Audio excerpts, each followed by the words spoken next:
welcome back to another episode. What's up, what's up, what's up? It's gonna be a good episode. I know. It's gonna be a deep episode. It might be an emotional episode. True. So what awaits us? Okay, sorry, I can't figure out how I want to sit right now. 1 second. Okay, I figured it out. But before we get into the deep, nitty gritty, I want to know about how your week was. Okay, I want to start good. Guys, I have my drink again. This is a part 2 to I think 2 episodes ago when I said that I didn't have a drink and I was struggling. And it is, of course, the Sparkling Ice Starburst. Sparkling Ice Starburst. The pink Starburst. Strawberry flavored. Yes. I've not had it. Oh, I think I've tried cherry. I don't like cherry, but I'm not a cherry person in general. I love cherry. I like strawberries. I don't like strawberry flavored things. No, I love strawberry flavored things. I do not like cherry. 0 sugar with vitamins and antioxidants. So it's pretty much the epitome of health. And I have that today. Caffeine free. Let's go. Always. If you know me, you know that baby's caffeine free. I respect you so much for that. Could never be me. My high tide is that on the day that we're recording this, so I just coached by myself for the first time. Well, okay, not by myself. I was technically shadowing with another coach, so yeah. She was there, but I did everything. Dude. She came in and gave me some tips while I was going and helped me with the clock when I needed it, but everything was on my own. Oh my gosh. And I kind of been preparing myself for it. I feel like it went well. Yay. I feel like it went really well. It was so nice because, excuse me, one of the guys that was taking the class, he's actually one of the owners of the gym. Mm-hmm. So kind of nerve-wracking. Yeah. He is also one of the people, he actually was the first person to ever reach out to me to tell me that he wanted me to be a coach. Wow. He has always believed in my ability to coach for a while now. He was also Vlad's best man. So we love these people. Anyway, so he crushed this workout. And this workout, I did it this morning. I got nauseous after. It was so bad. Yeah. Hated it. He crushed it. Just to give a little bit of an insight, I finished the workout in I think maybe 14, 15 minutes. He did it in 8. Dude. He's an animal. Yeah. So I go up to him and I was like, oh my gosh, you already finished the workout. Good job. And he was like, yeah, it was the coaching. It was all the coaching. And I was like, oh my gosh, stop it. And then the coaches, her partner, she, I guess, after the workout, went up to the coach and was like, she did a really good job. I really like her. I would take her class. And the coach was telling me that, her partner's very picky, actually, and has she has opinions on coaches. Yeah. And, the fact that she, kind of gave me her stamp of approval, yeah. I was, so honored and, flattered. And she even, asked me for advice on, how to change one of the movements for the workout, and I gave her one, and, she said that she loved it, and, it actually felt really good. It was such a good moment. There, of course, were things that, I wish I would have done better, and I feel maybe I could have explained something a little bit more clearly, but for my first time, I feel I did really good. And I'm coaching completely on my own. My name is on the schedule to coach classes on Friday. Dude. In 2 days. I love that so much for you. That's so amazing. So I feel really good. I felt so giddy after it. I don't know, I've the idea of coaching has been something on my mind and on my heart for a long time. But, actually doing it and, being able to call this one of my jobs, where I do something that's genuinely I'm so passionate about, it makes me so giddy and so happy. Yeah. Because it's, I just haven't felt this way about work.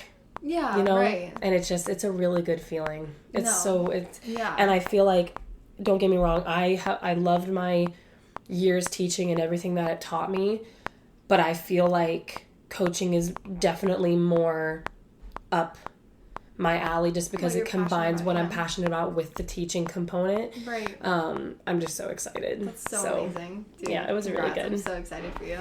Thank you. Dang, and I can't wait. Next High Tide, it's going to be how Amazing Friday goes. Yay. That's so exciting. Hope so. Speaking into existence. Honestly. Alright, going to the lows. I have 2 actually. Because I refuse to have one just be about food again. I refuse. I like your food high and low tides. I'm telling you, it's really a big thing in my life, guys. I really just, me and food have it's a love-hate relationship. We're frenemies, I'm telling you. But this one's a little, okay, so apples aren't in season, and I love apples. They're not in season. Okay. And I love apples, full apples. I I can't eat apples like that. No, literally, I had my braces and I couldn't eat them with braces. That was the first thing that I was excited to eat after I got my braces But I think I'm off. allergic. Not to apples, but to the pesticides. So that, because like, you know, I don't know if you know, like apples are like one of the most highly like waxed, coated in pesticides fruit. Especially because they try to make them look shiny, like to make them attractive to buy, right? But so when I'm not allergic to apples, I can drink apple juice, eat apple pie, all those things, I'm fine. But when I eat an actual apple, really, I can feel it now. Like my gums get itchy and my throat starts to close. That's insane. Because of the pesticides that are on it. It also happens with black cherries, which those are another very high in pesticide fruit, and I love black cherries, and I can't eat them. That's insane. Now, black cherry flavored, black cherry juice, all that is fine. Oh my gosh. But I can't actually eat the fruit because my throat will start to close and get like itchy and tingly, and my gums get really itchy. Wow. That's insane. I do not have the problem. I love apples, bro. I wish I could because I do love them. I just can't. Maybe if they were peeled, I could do it that way because it's like the skin. Yeah, you know? but I love the experience. Like that I crunch. want that to like hold it in my hand and like I feel like such a cool girl. Like just like I love apples. But they're not in season, and I ate like a really nasty grainy one this morning, and it was making me sad. Because you know when it like yes, I know, it's like when it's kind of mushy. It's not crisp and it. Okay, wait. Are you a red or green apple person? Red, through and through. I'm a green. Through and through. I can't get green. But you know I'm a sour. Like sour. See, I'm not a sour person. I like sweet. That's exactly what it is. Wait, one of our high tides we didn't mention. Vlad is picking us up food right now. Shout out, Vlad. Shout out, Vlad. I don't think he's left yet. Or did he? Right now. I don't know. I have beef with him right now. I literally sent him her other from low my tide. phone. I have so many low tides right now. I guess I'm feeling negative. I sent him the confirmation order from my number. He's like, "Who's this number that just sent?" I didn't have my number saved. He didn't have her number saved, and then not only that, like, he's fixing it, and then he looks at me and he whispers, "What's her last name?" Dude. And I go, "Harper." I'm gonna cry. And then in my contact, he's like ATC. So I'm nothing more to him than his wife's co-host. It's fine. I love Vlad. It's great. Everything's You can't lovely. take it personally because that's just who he is. It was really cracking me up. He's so funny. You think you're the only person in Suncoast that he doesn't? I guarantee you, our Ireland group chat, no one's all number saved. unknown numbers. I'm the opposite. I need everyone to have their first last name in my phone, maybe a picture. Like I'm very thorough. Vlad didn't respond once in a group chat. No, he probably freaking blocked us all. He left one of them. Did you see that? The Court 24 chat. He left it. Oh, that's so funny. He cracks me up. Honestly, that's hilarious. But my other low tide. You have another one? Yeah, because remember I just had the apple, and then Vlad. That was the. Yeah, you have another low tide? I have another one. Oh my gosh. They're all just little silly little low tides. No, because I want to. It's about hockey. Because the hockey season's over. Okay. I've been so confused. Okay. What's going on with hockey? Was Tampa playing and I didn't know? No, they're out. We were just following like the rest of the season. Oh. Yeah, like the finals. It was the Panthers and the But Oilers. I saw someone posting about Tampa Bay Lightning the other day and I was so confused. It might just be. And they were like, Tampa Bay is better than everybody else. They were like, Tampa, like. It's a big thing though because the Panthers are in Florida too. So like we call them like our little brothers. You know? Okay. Even though they beat us. Yeah, I know. I hate the Panthers. That was one thing me and my family were like arguing because it was the Edmonton Oilers, which is in Canada, and the Florida Panthers. My mindset is we hate Florida. Nasty. They're our rivals. I never want them to win anything ever. Like a UFFSU moment. Yes, exactly. Okay. But my family's like, no, America, USA over Canada. And that was the whole thing. And then I was like trying Didn't they win? hold my ground. No, Florida won. Right. That's what I mean. Didn't Florida so win? I'm sad. Okay, but low-key, USA beating Canada in their own sport's kind of funny. Canada hasn't won the cup since 1993. That's crazy. That's embarrassing. USA. But again, I'd want any other American team to win but Florida. I don't like Florida. And they won. So, whatever. It's fine. I'm happy. Real. Not. So my low tide. That's it. My low tide, I gave, speaking of last episode, I gave myself the ick so bad. This happened yesterday. It was, before going to see the Inside Out movie. Mm-hmm. Okay. And me and my cousins, we went to Target. right? And like got some like new girly things, changed up my skincare routine a little bit. Okay. Super exciting. Funsies. And I was like, you know what? I want to go to Starbucks. I'm going to get some coffee. I hadn't had American Starbucks since Ireland. And I'm not going to lie. I'm just going to say it. American Starbucks is better than Ireland Starbucks. I'm just saying. Because they just, in America, you can just customize it to whatever you want and there's more options. You know, it's just very simple. Even though in Ireland, you don't need Starbucks because all their cafes are top tier. True. Top tier. Yeah. Okay. So, you know, take it and leave You it. win some, lose some. You do. Win some, lose most. You know? So, I went to Starbucks and I got my coffee. And I got an iced shaken espresso. That's my favorite drink there. I just like to change out the syrups and I get cold foam on it, right? I got like a smaller size. And I was waiting. And they were asking for our names for the drinks, but they weren't actually using the names when telling you that your drink is ready. They were just saying whatever the drink was. Oh, yeah. So my cousin, her name is Belle, they like call out my drink and then they call out her drink right after. So I'm like, oh, well, that must be ours. It looks exactly like what I ordered. I pick up the drink. I go get a straw. I stir it and I take the straw out and I lick the straw and it tastes really cinnamony. And I was like, I didn't order anything with cinnamon. And then my cousin looks at the cup and she goes, you're Melanie? She thought maybe I gave him a fake name. And I was like, what?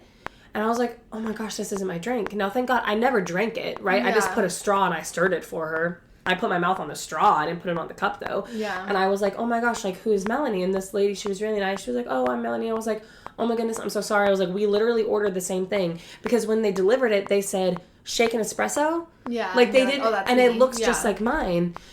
And they didn't say the name with it, but they said my cousin's name with her drink. So obviously I assumed, because we ordered basically together, that it was mine. And I was like, I'm so sorry. I didn't put my mouth on your drink. I just stirred it for you. She didn't seem to have she was fine. But then, like, they took so long to actually make my drink. So I'm, like, standing next to this woman. Oh, is she waiting for more stuff too? Like I don't know, but she was just standing there. And then we're all standing there. And then my cousins are like laughing because it was so embarrassing because I took someone else's drink and stirred it for her and then delivered it. And then I'm waiting for my drink to be delivered. And they're taking like a millennia to do it. And like I'm trying to create funny little banter, but it's not working as it's so awkward. And then they finally say mine and they're like, oh, like I shaken espresso, like basically the same thing. And we're walking out and I'm like, oh my gosh, I want to die. That was so embarrassing. And my cousin was like, she's probably waiting because she's probably going to return the drink. And so she was just standing there and I was like, I don't blame her, but like I swear, like I didn't drink it. I literally just stirred it for you, but I get it. But it was so embarrassing. Dang. What's with you and ordering? I don't know. And then we're walking out. My cousin goes, that's a low tide. And I was like, I love when people say that. You're That's right. So funny. Anyway. Dude, that's rough. Yeah. Hey, shout out Melanie. Mm. Hope you got your drink.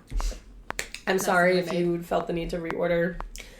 I get it though. If someone else like had stirred it, I mean, I don't know. I don't think I'd do it. I'd be like, this is a lot of work. Me and my laziness. I'd be like, okay, cool. Be like, they didn't put their mouth on it.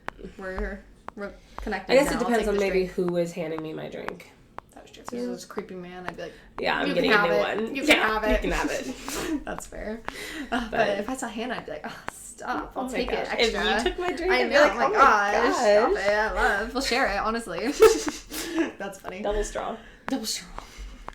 Okay, but now that you guys know how our weeks have gone, with all the many lows, it's a couple highs, let's get into this episode. I'm really excited about it just because it is such a big thing. This is something I've been wanting to talk about for a while. Yeah, this is a good one. And before we really get into all of our experiences, all of it, let's go into kind of our mana and kind of just how we have to incorporate spirituality with this such a real issue. I'm telling you, I don't know. I was literally thinking about it this morning. I was like, I don't know how people live without Jesus. I don't know. Like, I'm thinking about my life, like I could not. And I think I don't want to imagine it. I think this was something that.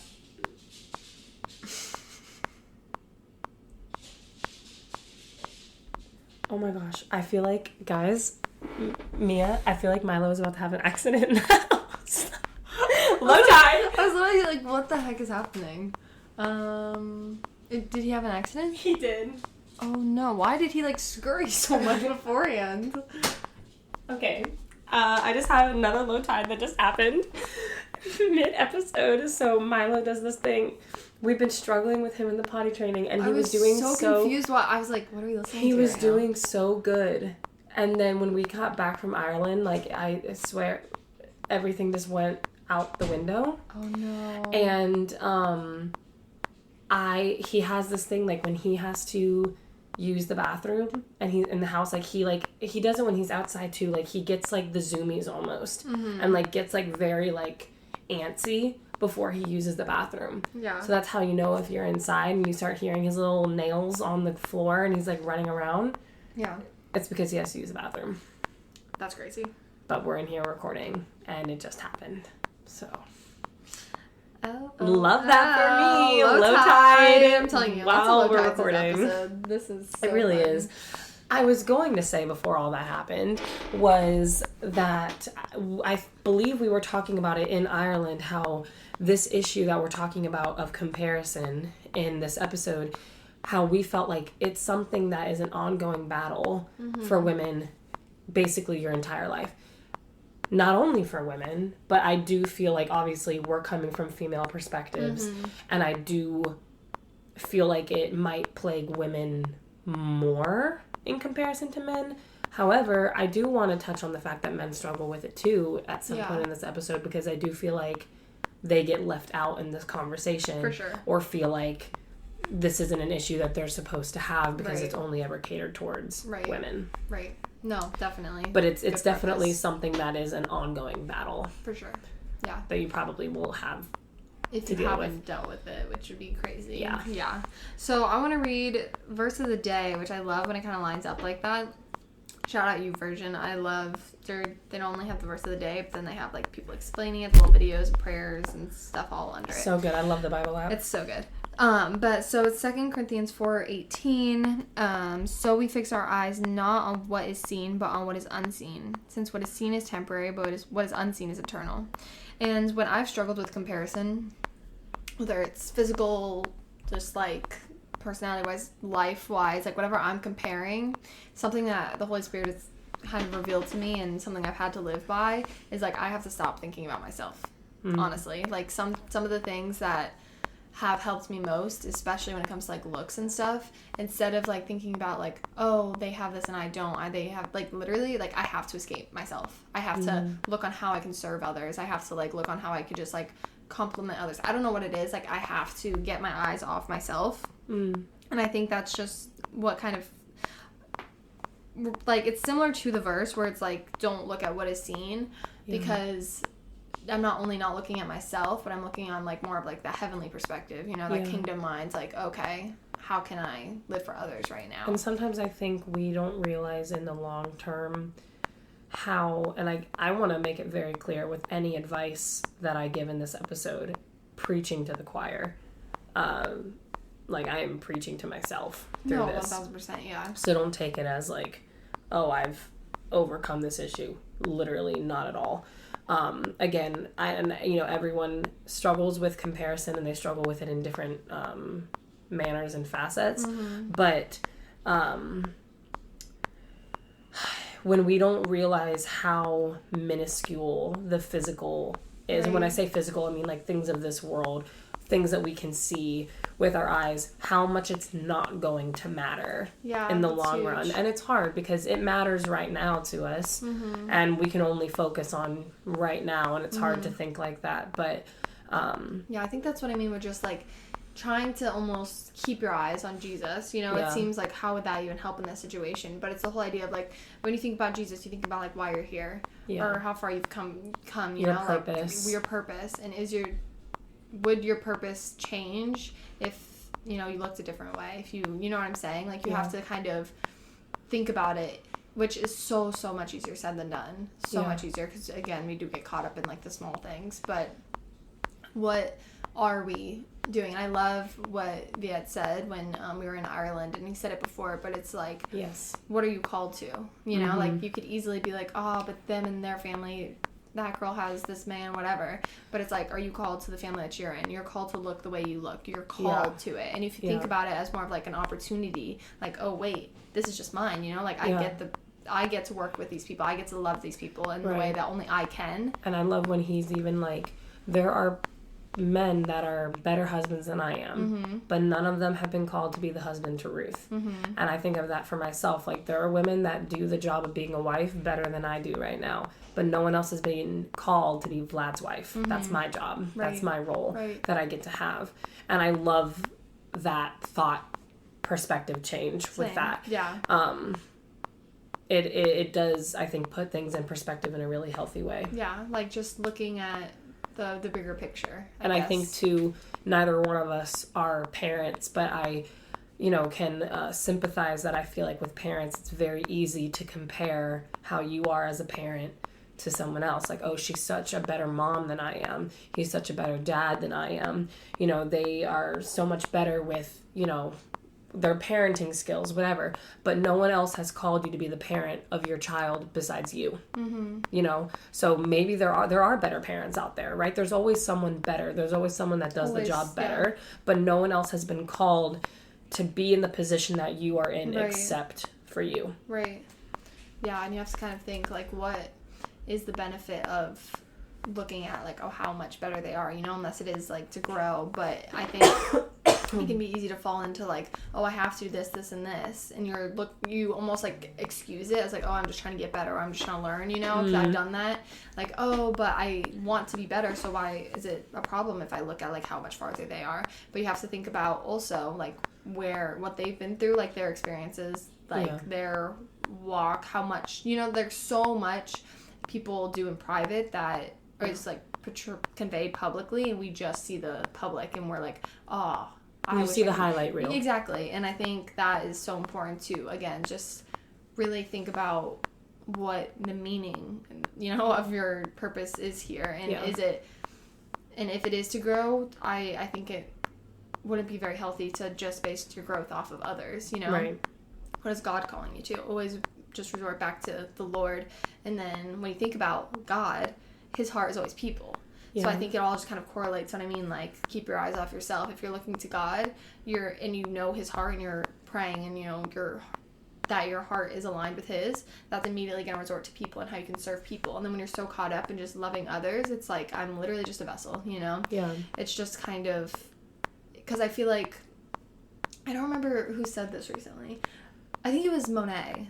She was talking about, like, if I say right now, like, don't think of a purple elephant, you're going to think of a purple elephant. If you're constantly thinking, like, oh, I have to stop comparing myself, I have to stop doing this, I have to stop doing that, you're going to be thinking about what you have to stop doing, Like, it's almost, you have to escape from it. Yeah. And that's something that's been super beneficial for me. Yeah. So as we're getting into, like, that, the meat, it kind of goes hand in hand with, like, the man right into the main topic of this episode is how to deal with comparison. And this, for me, is something I wanted to talk about and touch on because it's such a prevalent issue.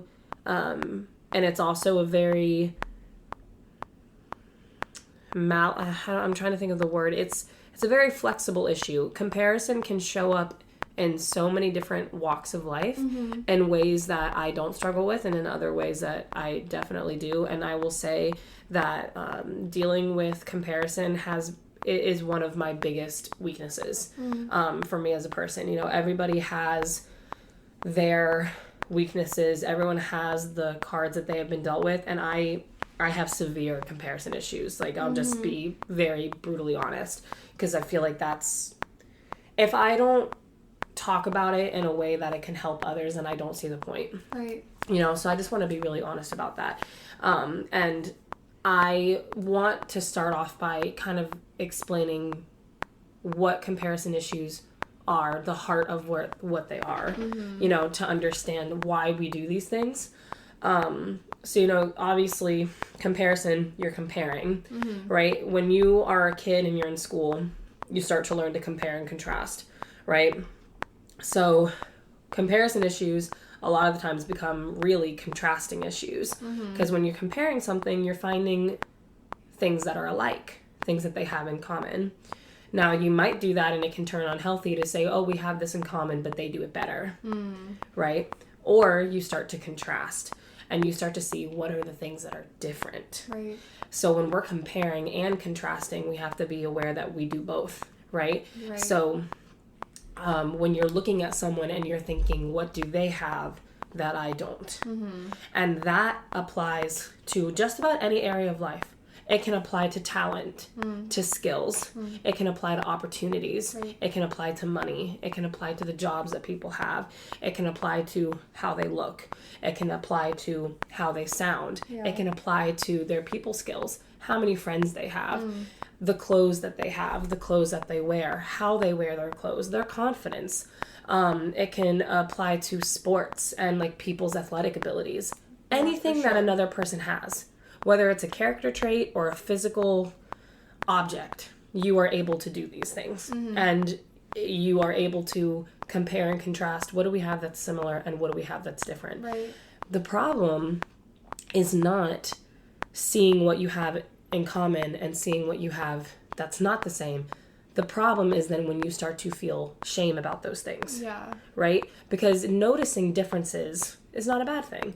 Noticing how you have things in common is not a bad thing. How you feel about those things and how you allow yourself to feel and how you treat other people because of those things is when it becomes a problem.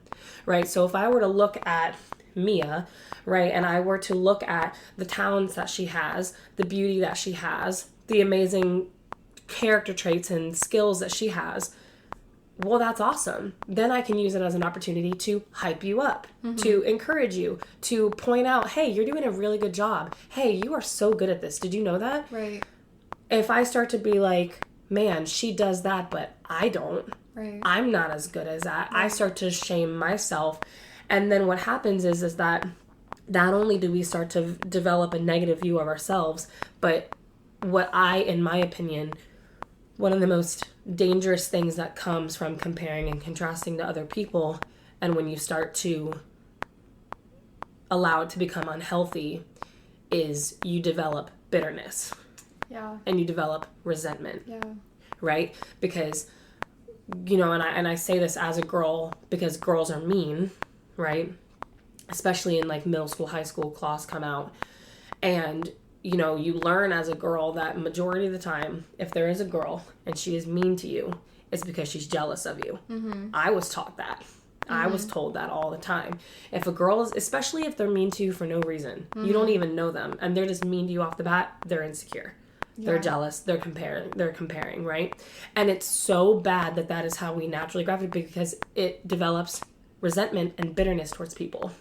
So instead of being able to look at someone's gifts and applaud them for it and support them and cheer them on and be like, wow, that is awesome, being an encourager, we start to get mad at ourselves that we don't have that, and then we get angry at them for having it, and we get bitter and angry. True. Yeah. And unfortunately, when we don't know how to deal with it correctly, when we don't know how to cope with our comparison issues, we can get really nasty to other people. Right. And we can get really mean to other people because we then feel the need to tear other people down to make ourselves feel better. Right. And that causes a nasty, nasty cycle. Right. You know, so I just like, I figured to start week would be vulnerable and share like where we have struggled with comparison issues, how it has negatively affected our lives, and then afterwards we can get into things that we've done that help. Right. No, for sure.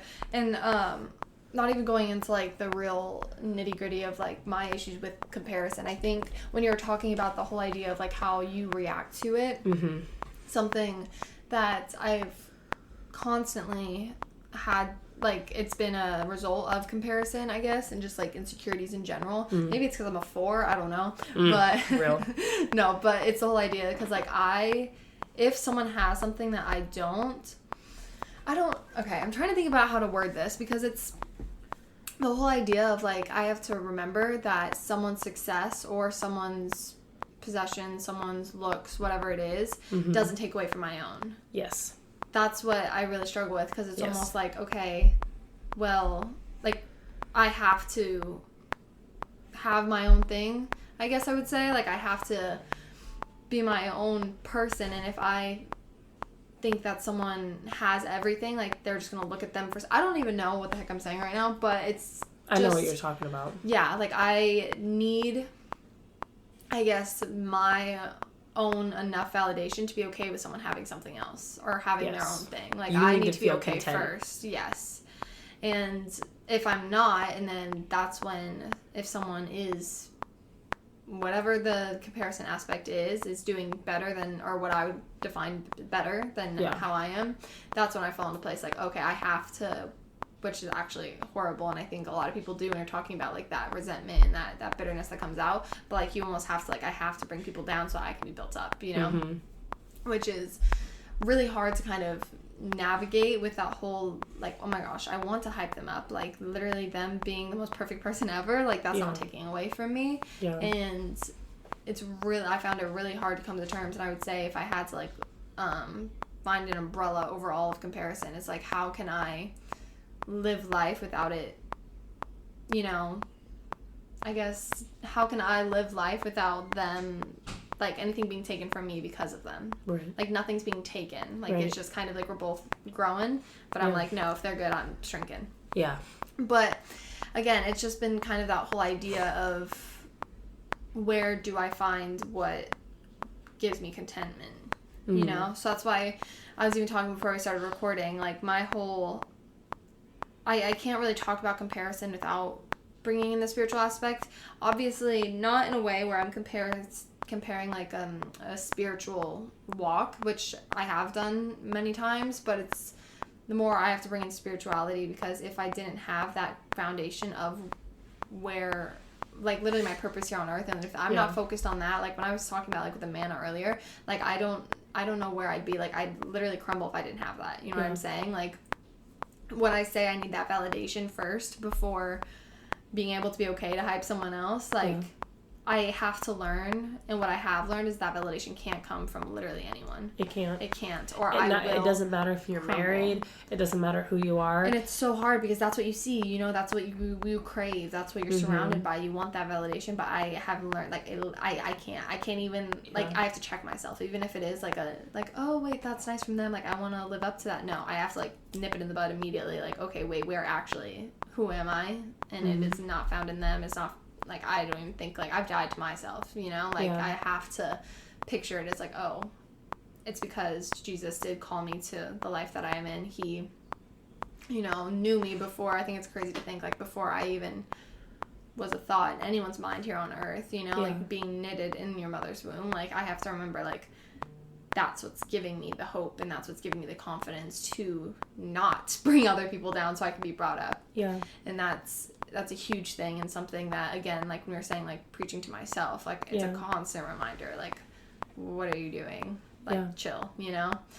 And I don't know, I always almost find it hard to kind of bring into words, which kind of sucks for a podcast because this is all just what I say, but I don't know, it's that whole where is the root, whereas, because I think it all comes down to, like, either it might be a pride thing, you know, like, you want to be seen as more. I think pride is such a that's another big thing about especially when it comes to sin, you know, but or insecurity, like wanting to be the best, exactly, or it's complete insecurity where you think you're so low.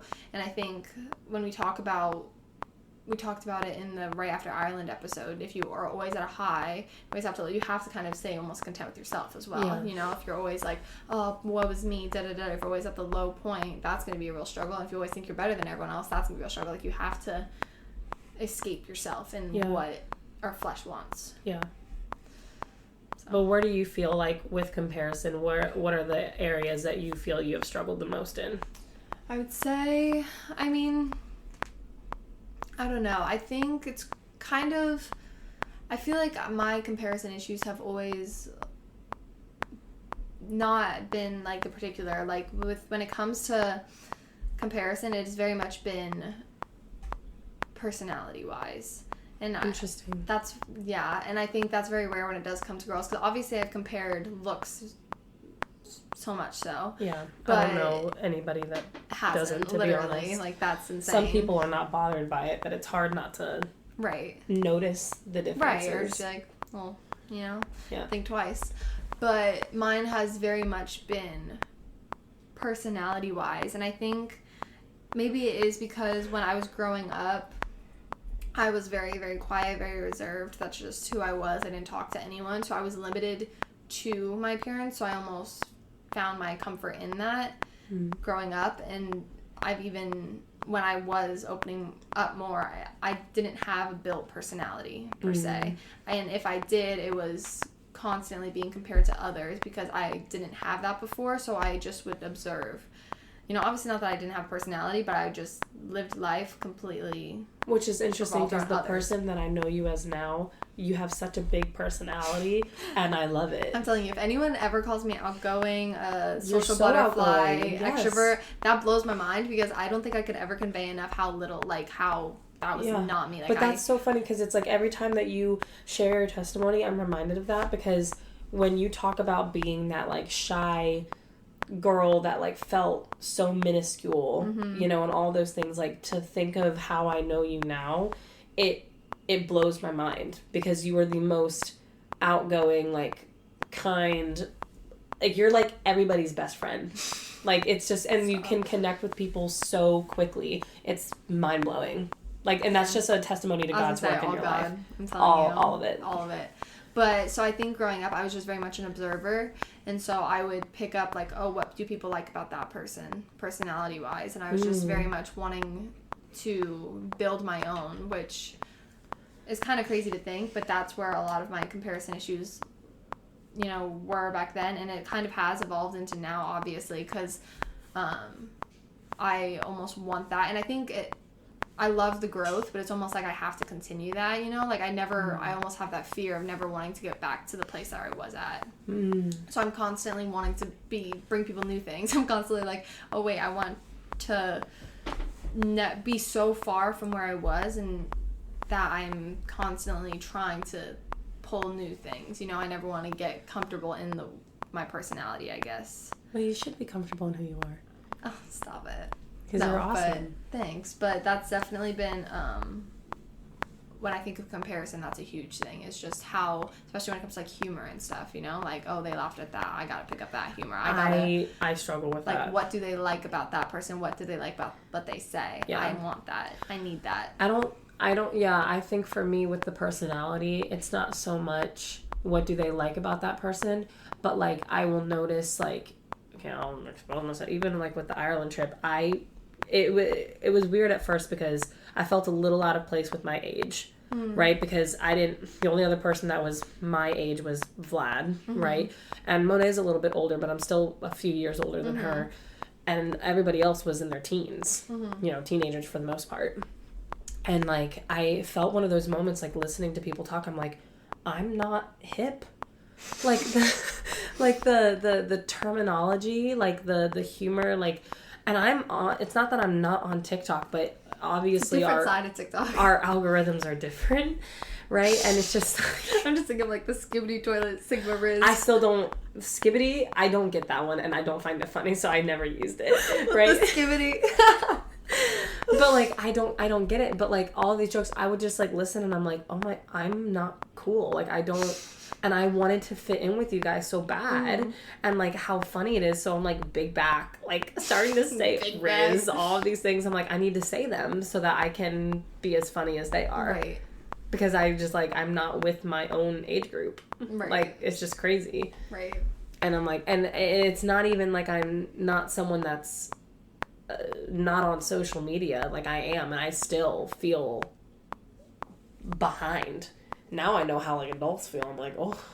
No, I've even noticed that, though. Like, I'm a youth leader, and I'm like, what are you saying? Like, I'm literally not even 20 yet. I'm still a teenager, and I don't understand what they're saying sometimes. It's just crazy. Yeah, it really is. But, so I would say that's kind of been my walk fresh on the mind when I think about this topic. Yeah, for me, it's always been the physical. Yeah. Always been the physical. Now, that's not the only thing that I have compared. Again, this has been my crux, one of my biggest issues that I've dealt with in life is comparing, and I have a nasty habit of like comparing everything. Like I'll compare my humor to someone else's, how much funnier they were than me. The number one I struggle with is looks. Like, what do they have that I don't? Right. And what's interesting is that like the way that my brain works is that if you have something that I don't, it doesn't matter what it is, because it's different in my mind, that makes it better. And that kind of like what you were talking about, but it doesn't necessarily. And so it's like, it's just so fascinating. And even if, and what I've caught myself is, because like even trying to logic bomb my own brain sometimes, as even if I come in contact with another girl who has similar features than I do, I'll still be like, oh, well, she wears them better, though. She pulls them off better than I do. Like, there's always a reason to put myself down. Right. Always. On top of that, I also have compared, like, spiritual walks. Like, I'm like, oh, that person is, like, so in tune with the Lord. Like, I need to do better, right? And then there's also, like, in the gym, right? Like, wow, like, she's so much stronger than I am. Right. Like, she got this movement quicker than I did, right? Like, it's a problem. And the thing is that it is miserable living a life dealing with comparison issues. So it is the most suffocating is the word, because you can't exist. You just never can exist. You're never comfortable. And you know what's crazy? And the way that the world is now, I can't even exist in my own home because I open up my phone and it's all just bombarding me. There's no escape from being told that you're not enough. There's just never. Yeah. And the sad part is that we live in a society now that capitalizes off of that and wants you to feel that way. Yeah. So they can sell you their waist trainers, their new diet plan, their gym clothes, whatever it is. The new, like, plastic surgery fad, whatever is in, they want you to feel inadequate. Right. And what's crazy is that, like, you know, you open your phone and you're not even comparing yourself to things that are real. Right. You're comparing yourself to filters, editing, to Photoshop, to Facetune, to lies, plastic surgery. And not to hate on anybody that's gotten plastic surgery, but you can't compare your natural to someone who paid money to look like that. Right. You know? And that's always been my thing with plastic surgery. You want to get plastic surgery and you have the money to do it? Go for it. But don't tell people that it's natural. That's been my biggest issues with the Kardashians, right? And I it's kind of blown up now that Kylie Jenner had like a moment, I guess, on a recent episode where, and I don't watch that show, but it's been all over my TikTok feed. She's crying because she was saying how she never feels good enough. And I guess there were these pictures from a recent event, and she was saying how the plastic surgery, like, has aged her, and she doesn't like these lines that she has on her face, and that she feels so inadequate. And a lot of people are not happy with her about it, because they're like, that feeling that you feel is how you have made millions of other little girls feel for years. Because for the longest time, she was trying to tell people that she didn't have plastic surgery, that she didn't get any work done. And it's like, that's the issue, is being untruthful about it. I agree.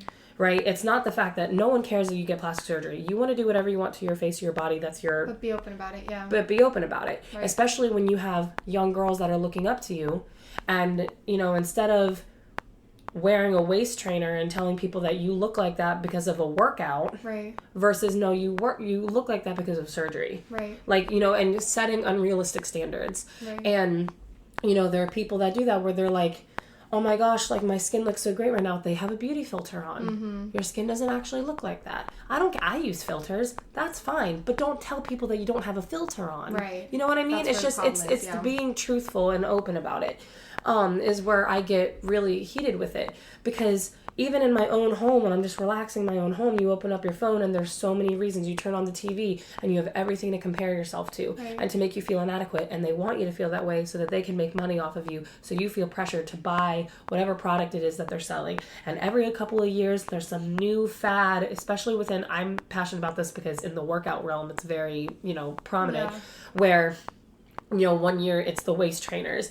The next year it's ashwagandha and taking those pills. One year it's this hula hoop that goes around your waist that's supposed to shred inches off your waist. The most ridiculous thing I've ever seen and heard in my life. You know, one year it was the booty bands that go around your legs and like it's supposed to give you the look of a BBL. I'm like, no, they actually have a BBL. That's why they look like that. Right. Not because of a band. That's crazy. You know, and we have to like learn. But if you don't know that those aren't real, then you're literally sitting here looking in the mirror, looking at someone who has never gone under the knife, who doesn't have the money for that, and you're like, wow, I'm so ugly. Look at how beautiful they are. Because you're buying into something that's not even, it doesn't even exist. Right? So it's just, when you have comparison issues nowadays, it's just hard. It's hard with all the social media. It's hard with everything. And they definitely target women hard on this issue. Right. Because trust me, they don't want you to be confident. I'm just letting you know that now. If you thought that they want you to be confident, they don't. They do not. They don't make money off of people that are confident with themselves and who love themselves. They don't. That's why you see the beauty standards are constantly changing, that not even the Kardashians who set the standards are good enough. Right. That's why you see Kim getting some of her implants taken out now. To fit with the the new trend that's going. Right. People are getting their lip filler dissolved, their cheek filler dissolved, because the trends are changing and they can't even keep up with it. Right? So it's, you know, just understand that, like, they want you to fail. And I think it's important that we know that, because you need to be, honestly, sometimes it's like we need to have a shield prepared when we go in through social media.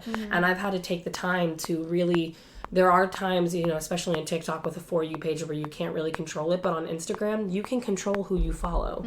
Do not follow people that are going to make you feel a certain way. You know what I mean? Like, it's just, you have to guard yourself to a degree.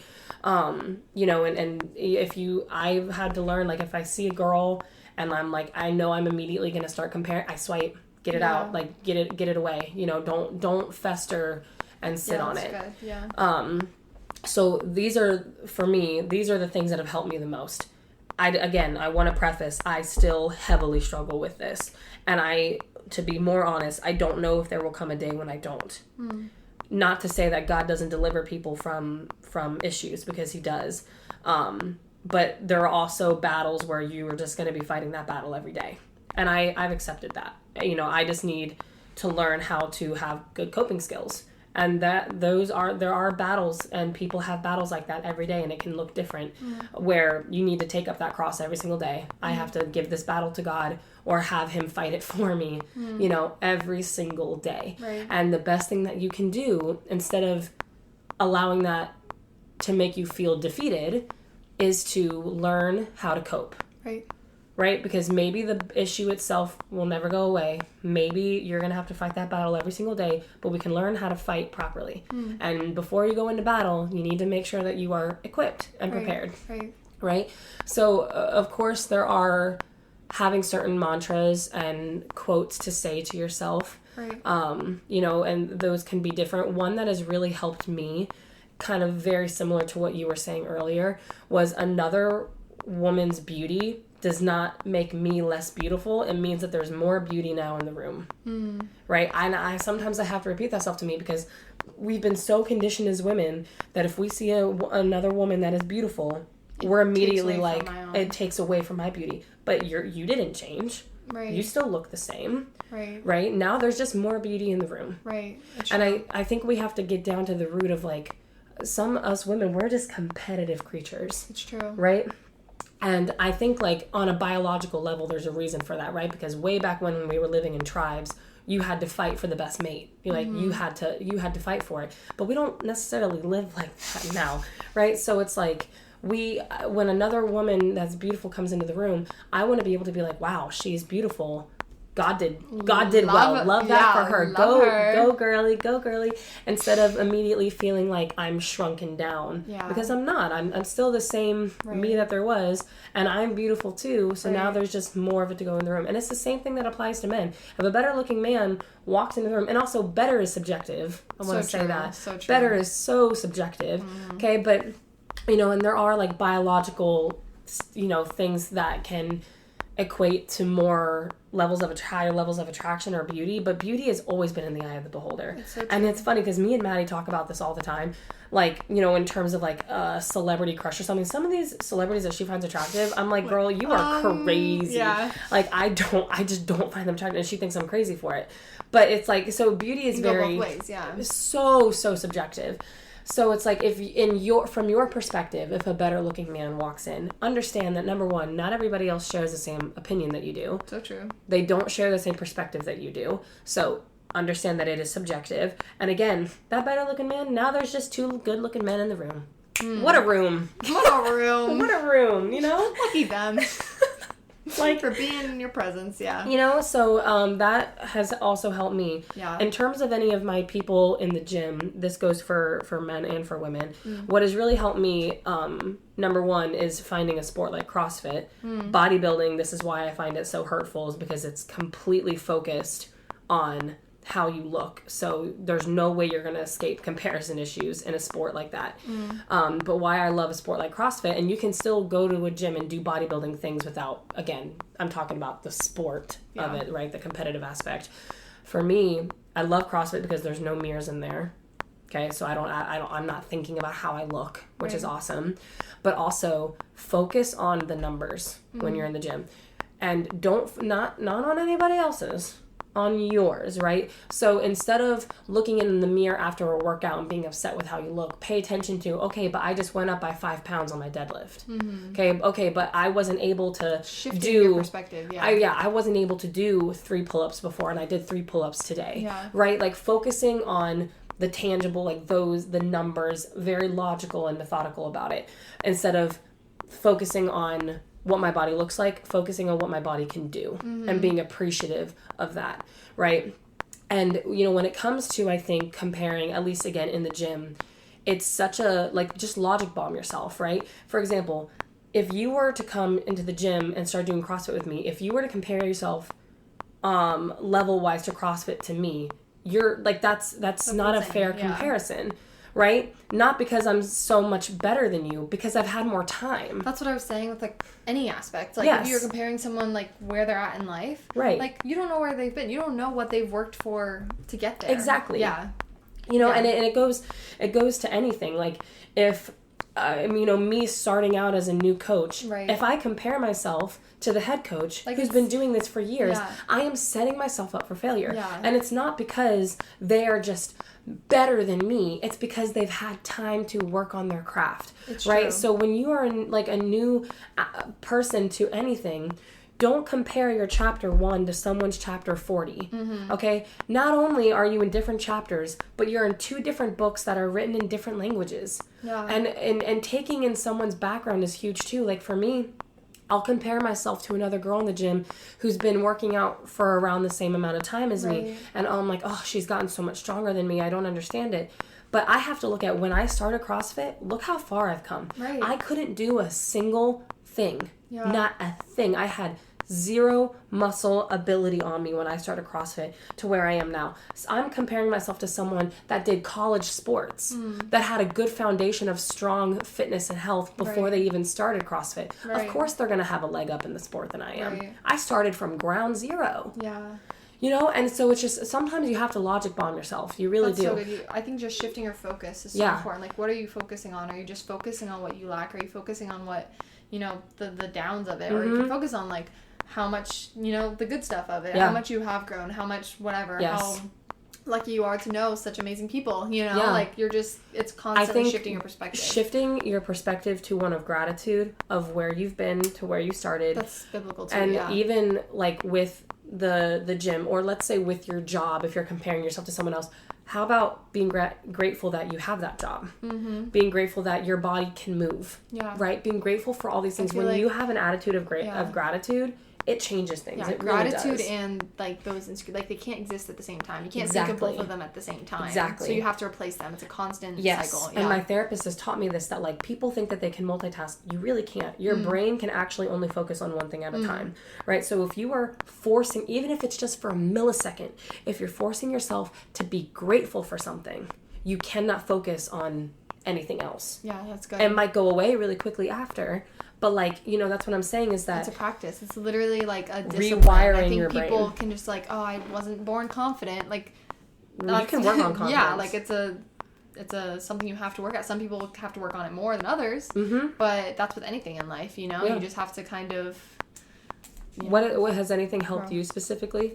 I think definitely just shifting your focus, like I was saying, like when it comes to whether it is gratitude or just really what is going on. Like something like when it comes to like personalities, I'm like, oh, that person's so much funnier than me. I'd be like, oh, I'm so grateful. Like I know such a funny person, you know. Like you have to think about it in a different. You have to change your language, you know. Yeah, I feel like that's even like something people teach in elementary school, like that growth mindset. You know, it is like to say I can't do this yet. The power. That's what I'm yet. saying. Like it's all about like just language. Yes. And I've learned that in therapy is perspective changes and language changes, and even like you know, put like self-affirmations on your mirror, like, and I used to like make fun of it, but like positive self-talk is huge. Again, when you're saying it in that moment, even if you don't believe it, your brain is still focusing on that positive thing versus the negative. You know, and there is power of, you know, life and death in the tongue, right? And that is something I struggle with. I struggle with negative self-talk so badly. I will be so mean to myself, more than I would never talk to you the way that I talk to myself. But I don't deserve to be spoken to that way either, right? So it's hard, but it's like learning to appreciate yourself. And for me, like, and of what I've learned through therapy is that I struggle with positive self-talk on a physical, like I can't compliment myself. Like I really have a hard time like thinking positive about the way I look physically, but I can focus on other things, right? So excuse me. So I can do positive affirmations about my athleticism, about my strength, about that I am a good speaker. I feel like I have to find other things that I don't. I think it's so funny because I'm the opposite, you know, like just having to like think about like, oh, I have to say good things about like my personality over anything else. You know? But it's so funny because it plagues people differently. Yeah, and I think it's so insane to think about when you hear about other people's insecurities too, because it just really brings to perspective like, oh wait, everyone is. Like, I would never be insecure about that. Like, I literally think, Hannah, you're the most beautiful person, like, walking the earth. You know what I'm saying? Yeah. But, like, that's not going to change how you feel, you know? Exactly. And I feel like that can be very interesting to just think about in general when it does come to comparison. Like, you know, I don't want to think about other people's insecurities, but it's just, like, you never know. Like, it's all just personal and specific. There's a trend that's going on where, like, there's, like, you'll be a girl or a guy, and they're, like, walking, or they're just, like, in front of the camera, and they're like, I bet you didn't see what my biggest insecurity is. Yeah. Like, I don't even... It's all... Like, I know I've told, like, one of my good friends, Melissa, you know, I'll tell her, like, one of my insecurities, and she's like, I never would have thought of that. That's what I'm saying. And she tells me what her insecurities are, and it's so funny because what she's insecure of, like, I want that. Yeah. I want her insecurity. What I'm insecure about, she wants it. That's we what always I'm saying. Want what we don't have, man. So, we do. And it's crazy because another thing that's helped me is to, like, I imagine, like, when God was, like, creating us, right, I imagine him as, like, a potter with clay. Mm-hmm. And he literally thought of you, like, you know, if we're talking the physical sense, and he crafted your body the way that it is. And he thought of you while doing that, right? And he deemed it good. Yeah. He deemed it like, this is my child. We're made in his image, right? Now, obviously, there's a different conversation about taking care of that body, right? But when we're talking about the things of ourselves that we can't change, right? Like structurally, how you're built, your skin tone, your hair, your eye color, features, right? Your features that are genetic features, right? But it's like God designed you and created you and said, this is good. Right. God did not see a problem with it. Why do I? Right. You know, and it's like, and one thing that I have told myself is that who do I think I am to tell my creator that he made a mistake? That one gets me because I have to check my place. It comes back to like that pride, you know? Yes. It's like I want to control everything that I don't like about myself and this and this. And God is sitting here looking like, are you telling me I messed up? Are you telling me I made a mistake? Because he didn't. Right? And I have to come to terms with that. And if I have a problem with that, that's my problem. Right. But I like, who am I to look in the, like, would I ever stand face to face with God and be like, you messed up? Right. I don't think I could do that. I'm just going to be honest, you know? So it's like, I think what helps me the most with my comparison issues is logic bombing myself. That's good, yeah. perspective shifting, especially when it comes to gratitude, right? Like, you know, like for example, today in the gym was not a good gym day for me. I'm not gonna lie. I didn't end up recording anything because I was like, I don't feel good. I didn't want to do the workout. I didn't do it that well. All these things, right? And I can beat myself up about that. I can beat myself up about the girl in front of me did it better than I did or whatever. But at the end of the day, if I start thinking, I'm grateful that I have a gym to go to. I'm grateful that I have a body that is able to do these movements at all. I'm grateful that I'm able to work out after being sick, you know, and that I'm feeling good enough to come. Like, you have to. And again, you might be annoyed and mad at yourself while you're doing it, but it's a good practice and habit to get into, to force yourself about what are you grateful for in that moment. So it true. Really, really changes absolutely everything. It's true. It does. And just understanding and learning that ultimately, like what you said at the beginning, where you are getting your validation from. Like, I think it's what Viet has said before, is like, anything that anybody tells him, he takes it with a grain of salt, good or bad. And I love that, right? Because I think sometimes the issue with comparison is that we're told, oh, like, you know, if someone hates on you, don't take it too seriously. But if they love on you, take it to heart. No. Don't take it seriously. No. Either, yeah. If someone compliments you, you say, like, thank you. Take it with a grain of salt. If someone hates on you, take it with a grain of salt. Don't take it too seriously. Don't take either. Because ultimately, if, you know, you think I'm beautiful, or these people all think that I'm beautiful, that's awesome. Ultimately, it doesn't change my own opinion of myself. Right. But it shouldn't, because there are some people that maybe it does. Maybe they're like, oh, I am beautiful because they think I'm beautiful, right? But if we put our security in humans, it's going to fail every single time. Right. And it's even hard to learn as, you know, getting married, is that you think that maybe you should be able to put that in your spouse. No, that is, it is not my husband's weight to carry my assurance and my validation of who I am as a person. That is not his burden to bear. Right. Nor is it his job to find that in me, because I'm going to fail him sometimes. Sometimes I might be able to, but other times I'm not going to be able to do that for him. Right. We have to find that in our Creator. True. It has to be found in God, because he's the only one that is always consistent, will never fail. And if you find it, and it doesn't mean that you can't take compliments from the people around you, that's very nice, but it means that it's adding to the foundation that's already there. That's good. Yeah. That's not your main source. Like, my cup is already full from the Lord, and if you add to it, it's overflowing. But if you don't add to it, my cup is still full. That's good. So I hope this helps someone. Yeah. And it's definitely a big topic. It's, I could talk about this forever. Same, like, I know we're already at our time, but it's just something that, like, there's just so many different parts. I think that's what it is. Yeah. So many ways it could be applied to your life. So many ways you could deal with it. So many different scenarios I could give effects. Yeah. And how I've dealt with it, right or wrong way. If you know us in person, like, don't ever hesitate to reach out. Sure. And I also think my last little tip is, like, find people that you can confide in to talk about these things with, right? So good, like, you shouldn't, and that's on the church, right? Like, part of, like, having fellowship with other believers. Yeah, I think it's so important. Yeah, exactly. Are you going with someone that's going to replace it with truth, or is it going to be someone that's going to be like, love that you're insecure, let me build into that, right. You know? Yes, because you could have toxic friendships where, like, they want you to feel that way because it makes them feel better. Yeah. Right? And I've been in friendships like that, like in high school and stuff like that. But now it's like, no, I can have friends that can point me back to Jesus, right? Or they can, you know, have my back and give me, like, oh, Hannah, like, you know, you need to remind yourself of what you need to do, right? Or just being, like, people that can just listen, you know? Yeah. I love just people that, like, they can just be a shoulder to cry on and an ear to listen when you just need to vent and get things out, but have a good support system. Definitely. It's of huge. People that want to see you grow, and people that will cheer you on when you look good. You look so good. Hype people, yeah. We love it. We love it. All right. Well, again, hope this encourages someone or helps someone or does something to someone. Because I know that there are people out there that can struggle with comparisons. It's such a widely afflicted I feel like topic. it'd be very hard to find someone that doesn't. Yeah. Yeah. So. All right. Have a good day, guys. Have a good day. Bye. Love you all.